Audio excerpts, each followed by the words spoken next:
ಇನ್ನು ದೆಹಲಿಯಿಂದ ವಾಪಸ್ಸಾಗಿದ್ದಾರೆ ಸತೀಶ್ ಜಾರಕಿಹೊಳಿ ಹಾಗೆ ಮಹದೇವಪ್ಪ. ಹೈಕಮಾಂಡ್ ನಾಯಕರನ್ನ ಭೇಟಿಯಾಗೋದಕ್ಕೆ ದೆಹಲಿಗೆ ಹೋಗಿದ್ದಂತಹ ನಾಯಕರು ಈಗ ವಾಪಸ್ಸಾಗಿದ್ದಾರೆ.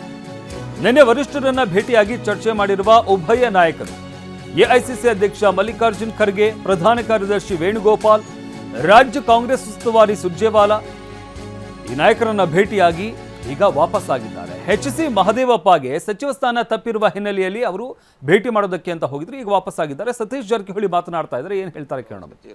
ಅದೇ ಮುಗಿದು ಹೋಗಿದೆ, ಈಗ ಅಲ್ಲಿ ರಾಜೀನಾಮೆ ಕೊಟ್ಟಿದ್ದಾರೆ.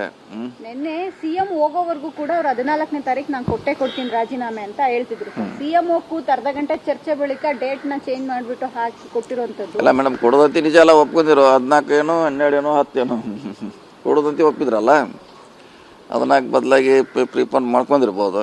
ಕೊಡೋದು ನಿಜ, ಅವರೇ ಒಪ್ಕೊಂಡಾರ, ನಿಮ್ಮ ಮುಂದೆ ಹೇಳಿದ್ದಾರೆ. ಸೊ ಕೊಟ್ಟಿದ್ದಾರೆ, ಈಗ ಮುಗಿದೋದು ಅಧ್ಯಾಯ ಇದು.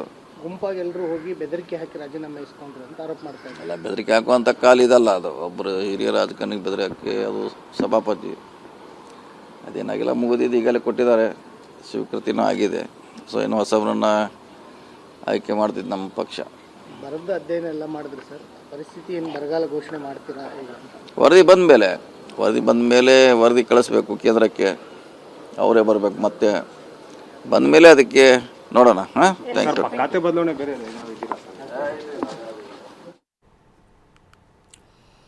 ಎಸ್, ಇದು ಸತೀಶ್ ಜಾರಕಿಹೊಳಿ ಅವರ ರಿಯಾಕ್ಷನ್. ಮಹದೇವಪ್ಪ ಹಾಗೆ ಸತೀಶ್ ಜಾರಕಿಹೊಳಿ ಇಬ್ಬರು ಕೂಡ ದೆಹಲಿಗೆ ಹೋಗಿದ್ರು. ಪ್ರಮುಖ ಕಾರಣ ಅಂತಂದ್ರೆ ಮಹದೇವಪ್ಪ ಅವರಿಗೆ ಸಚಿವ ಸ್ಥಾನ ಕೈ ತಪ್ಪಿದ್ದು. ಇದು ಮಹದೇವಪ್ಪ ಅವರು ಕೂಡ ಆಘಾತಕ್ಕೊಳಗಾಗಿದ್ರು. ಯಾಕಂದ್ರೆ ಕಾಂಗ್ರೆಸ್ನ ಹಿರಿಯ ನಾಯಕರು, ಸಾಕಷ್ಟು ಅನುಭವ ಇರುವಂಥವರು, ಸಚಿವ ಸ್ಥಾನ ಸಿಕ್ಕೇ ಸಿಗುತ್ತೆ ಅನ್ನೋ ನಿರೀಕ್ಷೆಯಲ್ಲಿದ್ದರು. ಅವರು ಮೊದಲ ಒಂದು ಸಚಿವ ಸಂಪುಟ ರಚನೆ ಏನಾಯಿತು, ಡಿ ಕೆ ಶಿವಕುಮಾರ್ ಅವರು ಸಿಎಂ ಆದ ನಂತರ, ಆ ಸಂದರ್ಭದಲ್ಲೇ ಅವರು ಸಚಿವರಾಗ್ತಾರೆ ಅನ್ನೋ ನಿರೀಕ್ಷೆ ಇಟ್ಕೊಂಡಿದ್ರು. ಆದರೆ ಎರಡನೇ ಬಾರಿ ಕೂಡ ಅವರಿಗೆ ಸಚಿವ ಸ್ಥಾನ ಸಿಗದೇ ಇರುವಂಥದ್ದು ಎಲ್ಲ ಒಂದು ಕಡೆ ಅವರಿಗೆ, ಅವರ ಅಭಿಮಾನಿಗಳಿಗೆ ಆಘಾತಕ್ಕೂ ಕೂಡ ಕಾರಣವಾಗಿತ್ತು. ಆ ಕಾರಣದಿಂದಾಗಿ ಅಸಮಾಧಾನವನ್ನು ವ್ಯಕ್ತಪಡಿಸಿದ್ರು.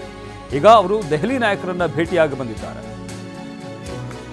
ಸಚಿವ ಸಂಪುಟ ವಿಸ್ತರಣೆ ಬಳಿಕ ಖಾತೆ ಹಂಚಿಕೆ ಕಸರತ್ತು. ಇವತ್ತು ವರಿಷ್ಠರ ಭೇಟಿಗೆ ಡಿ ಕೆ ಶಿವಕುಮಾರ್ ದೆಹಲಿಗೆ ತೆರಳಲಿದ್ದಾರೆ. ಇವತ್ತು ಬೆಳಗ್ಗೆ ದೆಹಲಿಗೆ ತೆರಳಿರುವ ಡಿ ಕೆ ಶಿವಕುಮಾರ್, ಸಿದ್ದರಾಮಯ್ಯ ಅವರನ್ನ ಭೇಟಿಯಾದ CM D K Shivakumar Kaveri ನಿವಾಸದಲ್ಲಿ ನಿನ್ನೆ ಸಿದ್ದರಾಮಯ್ಯ ಅವರನ್ನ ಭೇಟಿಯಾಗಿದ್ರು ಡಿ ಕೆ ಶಿವಕುಮಾರ್. ಖಾತೆ ಹಂಚಿಕೆ ವಿಚಾರವಾಗಿ ಸಿದ್ದರಾಮಯ್ಯ ಜೊತೆ ಸುದೀರ್ಘವಾದಂತಹ ಚರ್ಚೆ ನಡೆಸಿದ್ದಾರೆ. ಅದಾದ ನಂತರ ಇವತ್ತು ದೆಹಲಿಗೆ ತೆರಳಲಿದ್ದಾರೆ. ದೆಹಲಿಗೆ ತೆರಳಿ ವರಿಷ್ಠರನ್ನ ಭೇಟಿ ಮಾಡಿ ಖಾತೆ ಹಂಚಿಕೆ ವಿಚಾರಕ್ಕೆ ಸಂಬಂಧಪಟ್ಟಂತೆ ಅವರ ಜೊತೆ ಚರ್ಚೆಯನ್ನು ನಡೆಸಲಿದ್ದಾರೆ. ಅಂದರೆ ಯಾರ್ಯಾರಿಗೆ ಯಾವ್ಯಾವ ಖಾತೆಯನ್ನು ನೀಡಬೇಕು ಅನ್ನೋ ವಿಚಾರಕ್ಕೆ ಸಂಬಂಧಪಟ್ಟಂತೆ ಒಂದು ಕಡೆ ಈಗಾಗಲೇ ಎರಡನೇ ಬಾರಿಗೆ ಸಚಿವರಾಗಿರುವಂಥವ್ರು ಏನಿದ್ದಾರೆ ಅವರು ಕೂಡ ಸಾಕಷ್ಟು ಲಾಭಿ ಮಾಡ್ತಾ ಇದ್ದಾರೆ. ಇಂಥದ್ದೇ ಖಾತೆ ಬೇಕು ನನಗೆ ಅಂತ ಬೇಡಿಕೆಗಳನ್ನು ಇಡ್ತಾ ಇದ್ದಾರೆ. ಇದ್ರ ಜೊತೆಗೆ ಒಂದಷ್ಟು ಬೇರೆ ಬೇರೆ ರೀತಿಯಲ್ಲಿ ಲಾಭಿ ಕೂಡ ಮಾಡ್ತಾ ಇದ್ದಾರೆ. ಜೊತೆಗೆ ಈಗಾಗಲೇ ಖಾತೆಯನ್ನು ಪಡೆದಿರುವಂತಹ ಸಚಿವರೇನಿದ್ದಾರೆ ಅವರು ಖಾತೆ ಬದಲಾವಣೆ ಆಗಬೇಕು, ನಮಗೆ ಈ ಖಾತೆ ಬೇಡ, ಬೇರೆ ಖಾತೆ ಬೇಕು ಅನ್ನೋ ಒಂದು ಪಟ್ಟು ಹಿಡಿದಿರುವಂಥದ್ದನ್ನು ಕೂಡ ನಾವು ಗಮನಿಸ್ತಾ ಇದ್ದೀವಿ. ಈ ಹಿನ್ನೆಲೆಯಲ್ಲಿ ನಿನ್ನೆ ಸಿದ್ದರಾಮಯ್ಯ ಅವರ ಜೊತೆ ಡಿ ಕೆ ಶಿವಕುಮಾರ್ ಚರ್ಚೆ ನಡೆಸಿದ್ದಾರೆ. ಇವತ್ತು ದೆಹಲಿ ನಾಯಕರನ್ನ ಭೇಟಿ ಮಾಡಿ ಅವರ ಜೊತೆ ಚರ್ಚೆಯನ್ನು ನಡೆಸಲಿದ್ದಾರೆ. ಈ ಬಗ್ಗೆ ಮತ್ತಷ್ಟು ಮಾಹಿತಿ ನೀಡಲಿದ್ದಾರೆ ನಮ್ಮ ಪ್ರತಿನಿಧಿ ಅನಿಲ್. ನಮ್ಮ ಜೊತೆ ನೇರ ಸಂಪರ್ಕದಲ್ಲಿ ಜಾಯ್ನ್ ಆಗ್ತಾ ಇದ್ದಾರೆ. ಅನಿಲ್, ಖಾತೆ ಹಂಚಿಕೆ ಈಗ ಒಂದು ದೊಡ್ಡ ಸವಾಲಾಗಿದೆ ಕಾಂಗ್ರೆಸ್ಗೆ. ಯಾಕಂದರೆ ಸಚಿವ ಸಂಪುಟ ವಿಸ್ತರಣೆನೇ ಒಂದು ಸವಾಲಾಗಿತ್ತು. ಅದರ ನಂತರ ಈಗ ಖಾತೆ ಹಂಚಿಕೆ ಯಾವ ರೀತಿಯಾಗಿ ಮಾಡಬೇಕು, ಏನೇನು ಮಾಡಬೇಕು? ಯಾಕಂದರೆ ಒಂದು ಕಡೆ ಲಾಬಿ ನಡೀತಾ ಇದೆ, ಇಂಥದ್ದೇ ಖಾತೆ ಬೇಕು ಅನ್ನೋ ಒಂದು ಬೇಡಿಕೆಗಳನ್ನು ಇಡ್ತಾ ಇದ್ದಾರೆ ಸಚಿವರುಗಳು. ಅದರಿಂದಾಗಿ ಇದನ್ನು ಯಾವ ರೀತಿಯಾಗಿ ನಿಭಾಯಿಸ್ತಾ ಇದೆ ಕಾಂಗ್ರೆಸ್? ಖಂಡಿತವಾಗ್ಲೂ ಶಮಂತ್, ಎರಡನೇ ಹಂತದ ಸಚಿವರ ಒಂದು ಲಿಸ್ಟ್ ಬಿಡುಗಡೆ ಆದರೂ ಕೂಡ ಇನ್ನೂ ಖಾತೆ ಹಂಚಿಕೆ ಆಗಿಲ್ಲ, ಇನ್ನಷ್ಟು ವಿಳಂಬ ಆಗ್ತಾ ಇದೆ. ಮತ್ತೊಂದು ಕಡೆ ಸಚಿವಗಿರಿಗಾಗಿ ಹಿರಿಯ ಶಾಸಕರು ಕೂಡ ಒಂದು ರೀತಿ ಪೈಪೋಟಿಯನ್ನು ಕೂಡ ನಡೆಸ್ತಾ ಇದೆ. ಹಾಗಾಗಿ ದೆಹಲಿಯೂ ಕೂಡ ಭೇಟಿಯನ್ನು ಕೊಟ್ಟು ಹೈಕಮಾಂಡ್ ನಾಯಕರಿಗೆ ಒಂದು ಮನವಿಯನ್ನು ಮಾಡೋದ್ರ ಮೂಲಕ ಒತ್ತಡವನ್ನು ಹೇರುವಂಥ ಪ್ರಯತ್ನವನ್ನು ಕೂಡ ಮಾಡ್ತಾ ಇದ್ದಾರೆ. ಮತ್ತೊಂದು ಕಡೆ ಈಗಾಗಲೇ ಸಚಿವರು ಇರ್ತಾರಲ್ಲ ಅವರು ಕೂಡ ಅಷ್ಟೇ ಮಾಜಿ ಸಚಿವರು ಮತ್ತು ಹಿರಿಯ ಶಾಸಕರ ಪರ ಒಂದು ಬ್ಯಾಟಿಂಗ್ ಅನ್ನು ಕೂಡ ಬೀಸ್ತಾ ಇದ್ದಾರೆ, ಸಚಿವ ಸ್ಥಾನ ಕೊಡಬೇಕು ಅಂತೇಳಿ. ಸದ್ಯಕ್ಕೆ ಈಗ ಖಾತೆ ಹಂಚಿಕೆ ಕೂಡ ವಿಳಂಬ ಆಗಿದೆ. ಅಧಿವೇಶನ ಇನ್ನೇನು ಮುಂದಿನ ವಾರದಿಂದ ಬರ್ತಾ ಇದೆ. ಹೀಗಾಗಿ ಯಾವ ರೀತಿ ನಿಭಾಯಿಸುತ್ತೆ ಸರ್ಕಾರ ಕೂಡ ಸದ್ಯಕ್ಕೆ ಕಾದು ನೋಡಬೇಕಾಗಿದೆ.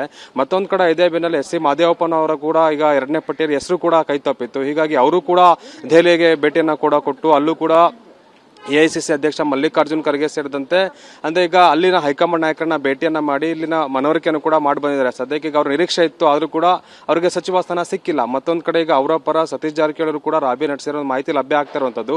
ಅದ್ರ ಜೊತೆಗೆ ಈಗ ಸದ್ಯಕ್ಕೆ ರಾಜ್ಯ ಕಾಂಗ್ರೆಸ್ನಲ್ಲಿ ಹೆಚ್ಚುವರಿ ಡಿಸಿಎಂ ಹುದ್ದೆ ಕೂಡ ಸೃಷ್ಟಿ ಆಗಬೇಕು ಅನ್ನೋದು ಕೂಗು ಕೂಡ ಚೋರ ಕೇಳಿ ಬರ್ತಾ ಇತ್ತು. ಅದಕ್ಕೆ ಸಂಬಂಧಪಟ್ಟಂತೆ ಕೂಡ ಚರ್ಚೆ ನಡೆಸಿರೋ ಮಾಹಿತಿ ಲಭ್ಯ ಆಗ್ತಾ ಇದೆ. ಒಂದು ವೇಳೆ ಹೆಚ್ಚುವರಿ ಏನಾದರೂ ಡಿಸಿಎಂ ಹುದ್ದೆ ಸೃಷ್ಟಿ ಆದರೆ ನನಗೆ ಕೊಡಬೇಕು ಅನ್ನೋ ಒಂದು ಇಂಗಿತವನ್ನು ಕೂಡ ಹೈಕಮಾಂಡ್ ನಾಯಕರ ಬಳಿ ವ್ಯಕ್ತಪಡಿಸಿದ್ದಾರೆ. ಸತೀಶ್ ಜಾರಕಿಹೊಳಿ ಒಂದು ಮಾಹಿತಿ ಕೂಡ ಲಭ್ಯ ಆಗ್ತಾ ಇದೆ. ಸದ್ಯಕ್ಕೆ ಈಗ ಎಂ ಕೃಷ್ಣಪ್ಪ ಆಗಿರ್ಬೋದು ಮತ್ತೆ ಕೆಲ ಹಿರಿಯ ಶಾಸಕರು ಅನಿಲ್ ಹಾಗೆ ಸಂಪರ್ಕದಲ್ಲಿರಿ. 2 ದಿನದಲ್ಲಿ ಸಿಎಂ ರನ್ನ ಭೇಟಿ ಮಾಡ್ತಾರೆ. ಸಮಾಧಾನದಿಂದ ಇರೋದಕ್ಕೆ ಎಚ್.ಸಿ. ಮಹದೇವಪ್ಪಗೆ ಮನವಿ ಮಾಡಲಾಗಿದೆ. ಎಚ್.ಸಿ. ಮಹದೇವಪ್ಪಗೆ ಚೆಲುವರಾಯಸ್ವಾಮಿ ಮನವಿ ಮಾಡಿದ್ದಾರೆ. ಎಚ್.ಸಿ. ಮಹದೇವಪ್ಪ ಅವರನ್ನ ಭೇಟಿಯಾಗಿದ್ರು ಚೆಲುವರಾಯಸ್ವಾಮಿ. ನಿನ್ನೆ ಮಹದೇವಪ್ಪ ನಿವಾಸದಲ್ಲಿ ಭೇಟಿಯಾಗಿ ಮನವಿಯನ್ನ ಮಾಡಿಕೊಂಡಿದ್ದಾರೆ. 2 ದಿನದಲ್ಲಿ ಸಿಎಂ ಡಿಕೆಶಿ ನಿಮ್ಮನ್ನ ಭೇಟಿ ಆಗ್ತಾರೆ, ಅಲ್ಲಿವರೆಗೂ ಸಮಾಧಾನದಿಂದ ಇರಿ ಅಂತ ಮನವಿಯನ್ನ ಮಾಡಿಕೊಂಡಿದ್ದಾರೆ ಅಂತ ಹೇಳಲಾಗ್ತಾ ಇರುವಂಥದ್ದು. ಎಚ್.ಸಿ. ಮಹದೇವಪ್ಪ ಅವರನ್ನ ಭೇಟಿಯಾಗಿದ್ದಾರೆ ಸಚಿವ ಚೆಲುವರಾಯಸ್ವಾಮಿ. ಅವರಿಗೆ ಸಮಾಧಾನ ಪಡಿಸುವಂತ ಕೆಲಸವನ್ನ ಮಾಡಿದ್ದಾರೆ. ಅನಿಲ್ ಹೇಳ್ತಾ ಇದ್ರಿ ಖಾತೆ ಹಂಚಿಕೆ ವಿಚಾರಕ್ಕೆ ಸಂಬಂಧಪಟ್ಟಂತೆ. ಇದ್ರ ಜೊತೆಗೆ ಎಚ್.ಸಿ. ಮಹದೇವಪ್ಪ ಕೂಡ ಸಾಕಷ್ಟು ಅಸಮಾಧಾನಗೊಂಡಿರುವಂಥದ್ದನ್ನು ಕೂಡ ನಾವು ಗಮನಿಸ್ತಾ ಇದ್ವಿ. ದೆಹಲಿಗೆಲ್ಲ ಹೋಗಿ ಹೈಕಮಾಂಡ್ ನಾಯಕರನ್ನ ಭೇಟಿಯಾಗಿ ಬರ್ತಾ ಇದ್ದಾರೆ. ಈ ಸಮಾಧಾನ ಪಡಿಸುವಂತ ಕೆಲಸ ಯಾವ ರೀತಿಯಾಗಿ ಆಗ್ತಾ ಇದೆ ಕಾಂಗ್ರೆಸ್ನಲ್ಲಿ?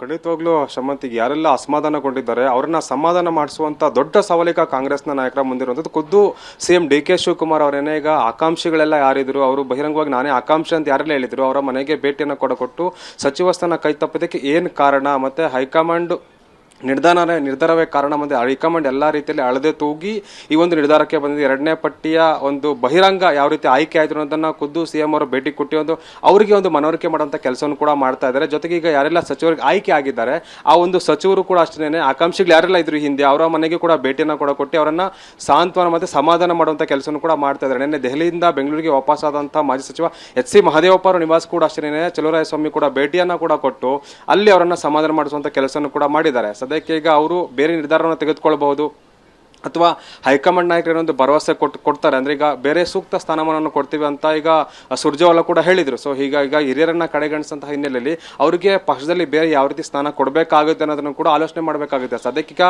ಸಚಿವರಿಗೆ ಇರುವಂತದ್ದೇ 34 ಸಚಿವ ಸ್ಥಾನ ಅಷ್ಟೇ. ಈಗ ಹೆಚ್ಚುವರಿ ಸೃಷ್ಟಿ ಮಾಡೋದಕ್ಕೂ ಕೂಡ ಆಗೋದಿಲ್ಲ. ಹೀಗಾಗಿ ಅವರ ಒಂದು ಅಸಮಾಧಾನವನ್ನು ಯಾವ ರೀತಿ ತಣಿಸಬೇಕು ಅನ್ನೋದು ಕೂಡ ದೊಡ್ಡ ರೀತಿಯ ಸವಾಲಾಗಿದೆ. ಸದ್ಯಕ್ಕೆ ಈಗ ಖುದ್ದು ಸಿಎಂ ಅವರು ಕೂಡ ಅಷ್ಟೇ ಈಗ ಎಂ ಕೃಷ್ಣಪ್ಪ ಅವರ ಮನೆಗೂ ಕೂಡ ಭೇಟಿ ಕೊಟ್ಟಿದ್ರು, ಸಚಿವ ಆಕಾಂಕ್ಷಿಗಳ ಮನೆಗೂ ಕೂಡ ಭೇಟಿ ಕೊಟ್ಟಿದ್ರು.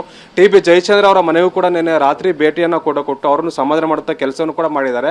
ಸದ್ಯಕ್ಕೆ ಟಿ.ಬಿ. ಜಯಚಂದ್ರ ಅವರಿಗೆ ಹಂಗಾಮಿ ಸ್ಪೀಕರ್ ಸ್ಥಾನವನ್ನು ಕೂಡ ಕೊಟ್ಟಿದ್ದಾರೆ. ಹೀಗಾಗಿ ಅವರು ಅಸಮಾಧಾನ ಆಗಿರೋರನ್ನ ಕೂಡ ಈ ಮೂಲಕ ತಣಿಸುವಂತ ಕೆಲಸವನ್ನು ಕೂಡ ಮಾಡ್ತಾರೆ. ದೊಡ್ಡ ಸವಾಲು ಅಂತ ಹೇಳ್ಬೋದು. ಮುಂದಿನ ದಿನಗಳಲ್ಲಿ ಯಾವ ರೀತಿ ಅಸಮಾಧಾನ ಕಡಿಮೆ ಆಗುತ್ತೆ, ಮತ್ತೆ ಈಗ ಆಕಾಂಕ್ಷಿಗಳಿದ್ದಂಥವ್ರಿಗೆ ಬೇರೆ ನಿಗಮ ಮಂಡಳಿ ಮತ್ತೆ ಇನ್ನು ಬೇರೆ ಯಾವ್ದಾದ್ರು ಪಕ್ಷ ಅಥವಾ ಇನ್ನು ನಿಗಮ ಮಂಡಳಿ ಪ್ರಬಲ ಖಾತೆ ಯಾವ್ದು ಕೊಡ್ತಾರೆ ಅನ್ನೋದು ಕೂಡ ಬಹಳ ಕುತೂಹಲ ಕೇಳಿಸಿದೆ.